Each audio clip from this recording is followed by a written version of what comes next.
Oh my God. Let's take a listen to this. Leading up to the game, and watched film on them yesterday. I watched their game yesterday that they have versus Charlotte. Then I watched a lot of film this morning, and just try to get accustomed to a lot of the sets that they run, so I can keep my guys prepared, keep them a little bit ahead of the play.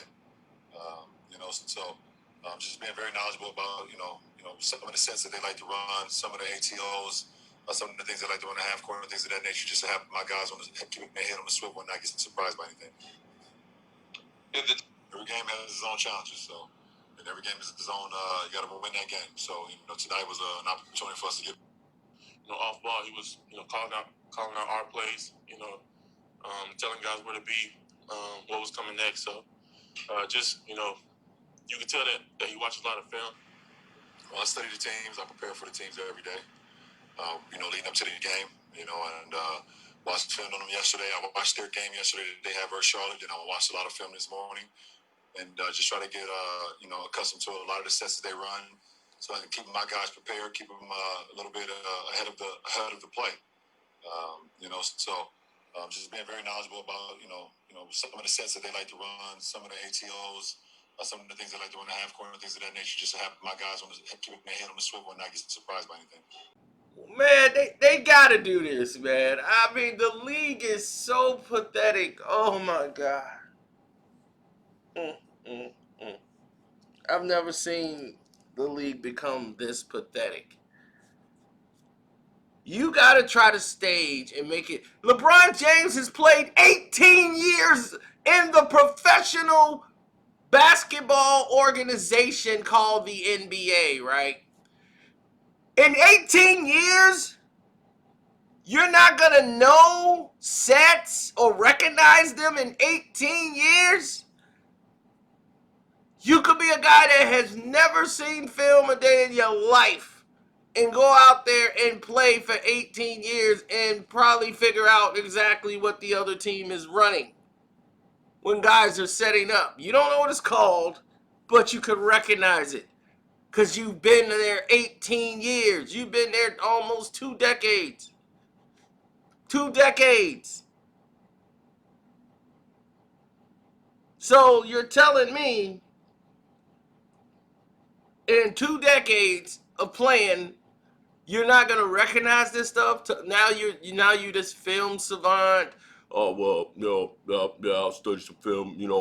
I try to get my guys, so they can know what to expect.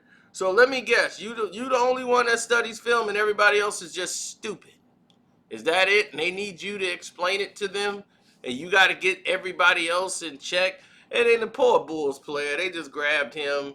He's young. He don't know better. He just, yeah, you could tell he studied film. You don't, how you know?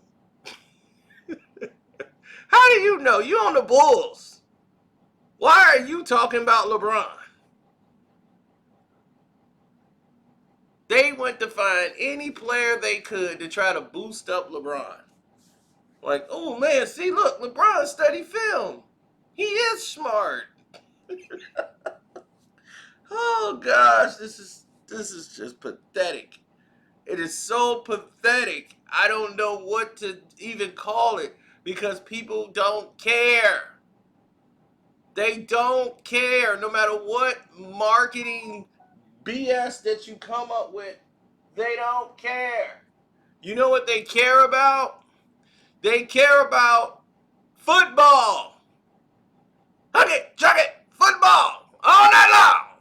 And as long as you are going up against the NFL playoffs and you're going up against the Super Bowl, no one cares.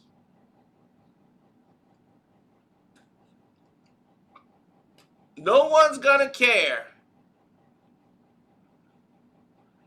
until they feel they have to care.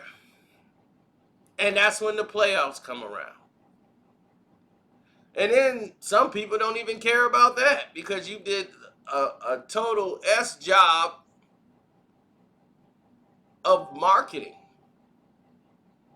Because you put all your marketing dollars behind one player.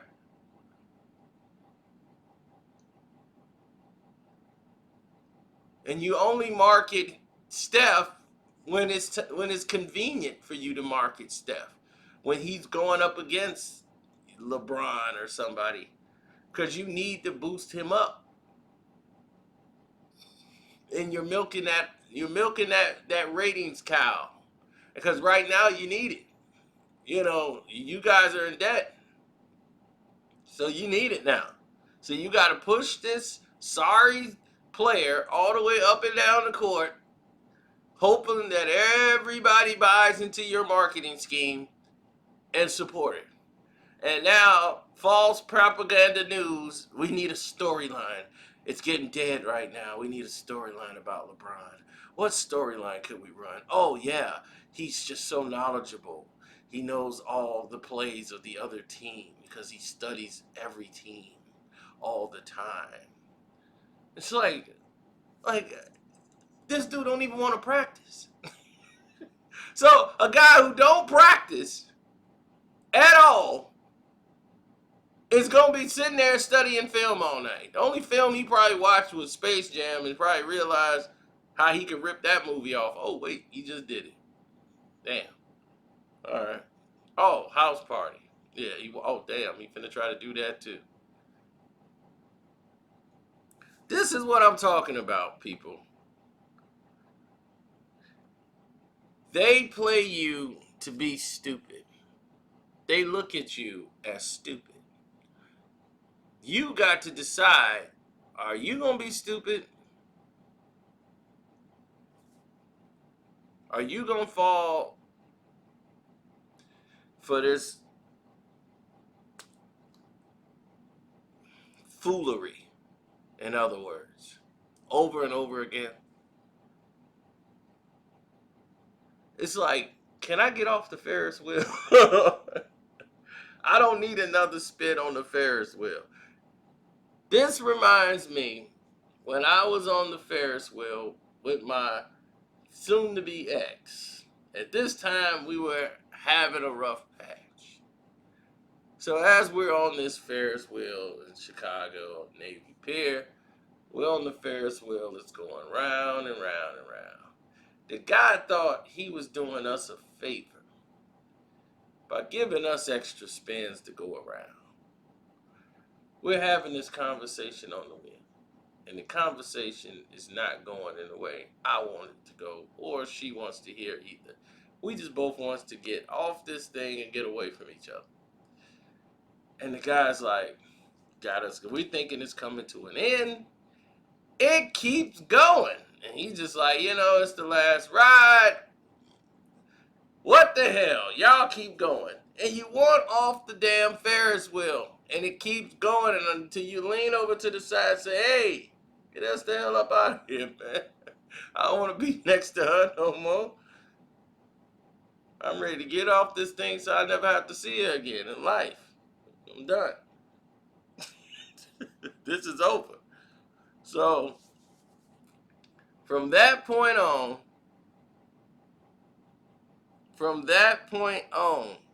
it was nothing but problems.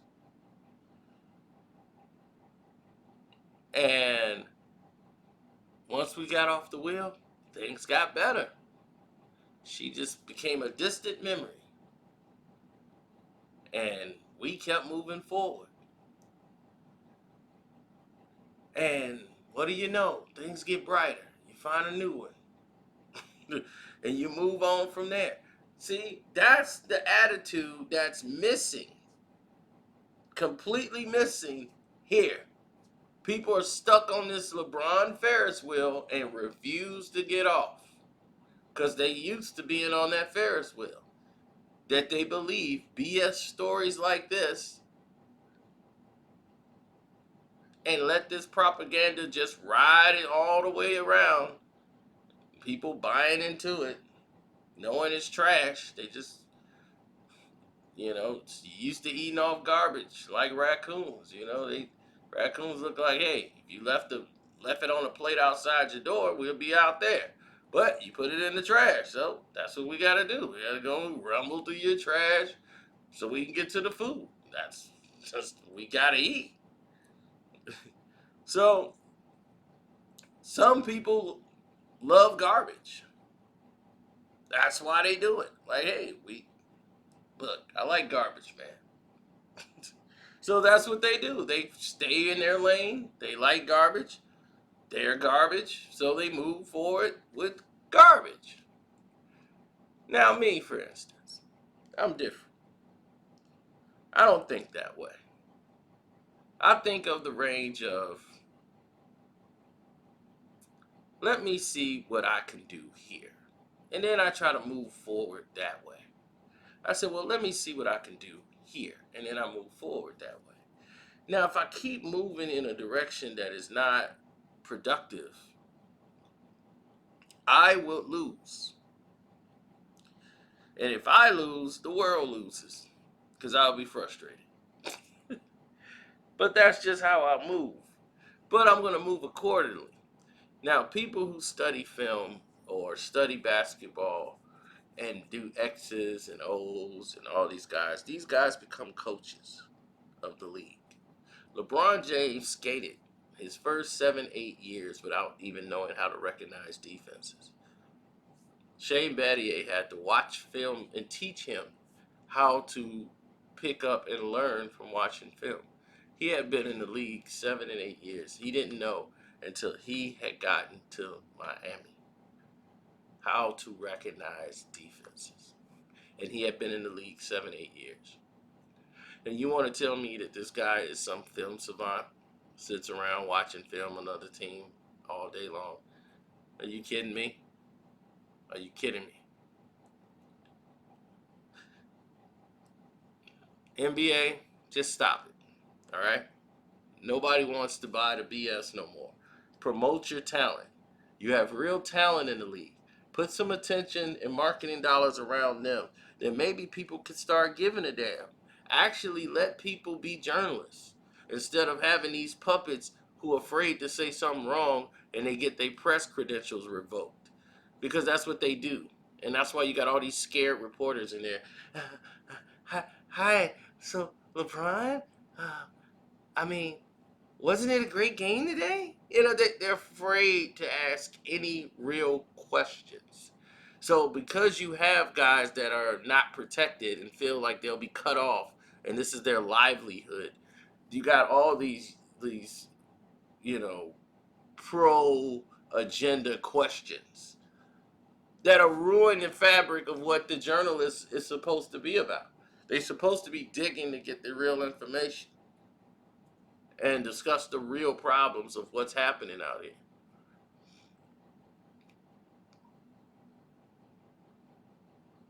But we're not getting that. What we're receiving, what we're receiving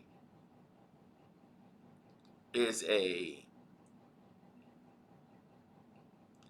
like a false narrative.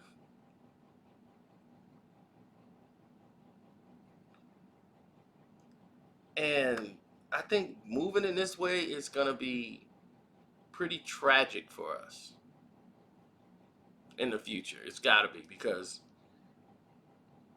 moving in this direction is not going to work. We cannot sit back and allow this to continue. The more they people support their plan, they're not going to change it. They're not.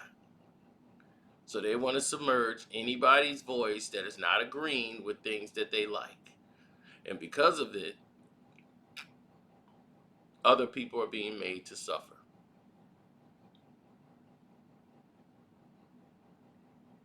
That's okay. We get it. We know what they're doing.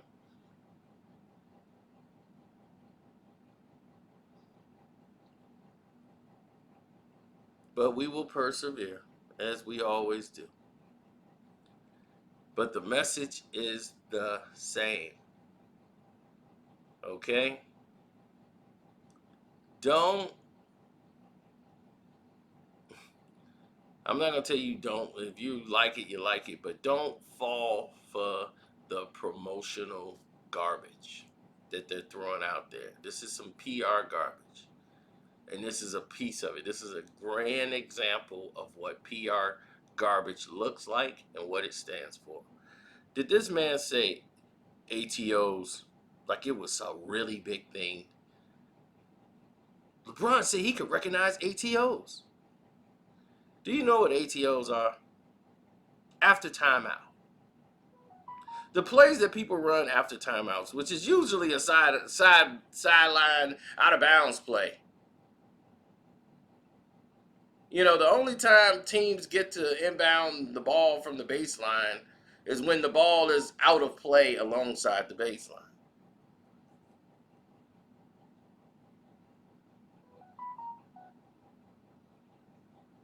Oh, great. People are still texting me. Now, look. Normally, it depends on what's happening in the time of the game, ATOs, but if somebody needs a three, you know, you got to guard the three line. You got to know. I mean, it's not. When people work on ATO plays, they do that in practice. They use that for about 10 to 15 minutes of a practice, right?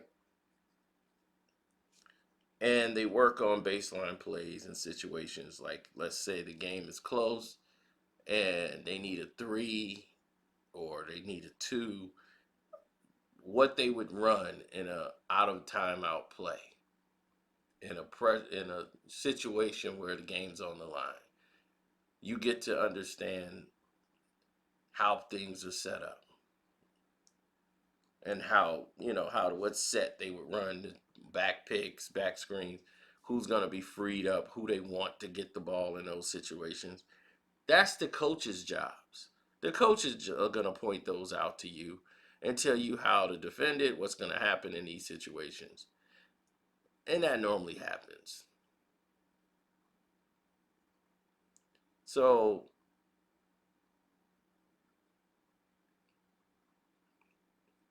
whatever you're good at in excelling in a certain situation, like in-game adjustments, you know, and on OTAs. Now I'm thinking football, ATO situations. You're tweaking it based on what happened earlier, you know, that you've probably seen earlier in the game. Like you could see, like if somebody has the hot hand, they might want to give them the ball. That might not be the star guy at that time. You adjust in game. So all of this stuff that they talking about is, oh gosh, man, just don't fall for it, man. Look, I'm gonna get out of here. I took up a lot of your time. It's your boy Carcino. You like everything you heard? Please subscribe. Hit the notification button. Definitely hit the like button. Uh, if you were subscribed and they unsubscribed you somehow and you found the video, make sure you're still subscribed and that you hit the notification bell. If you want to support the page, my cash app is Carcino. Thank you guys. God bless you. I'm out.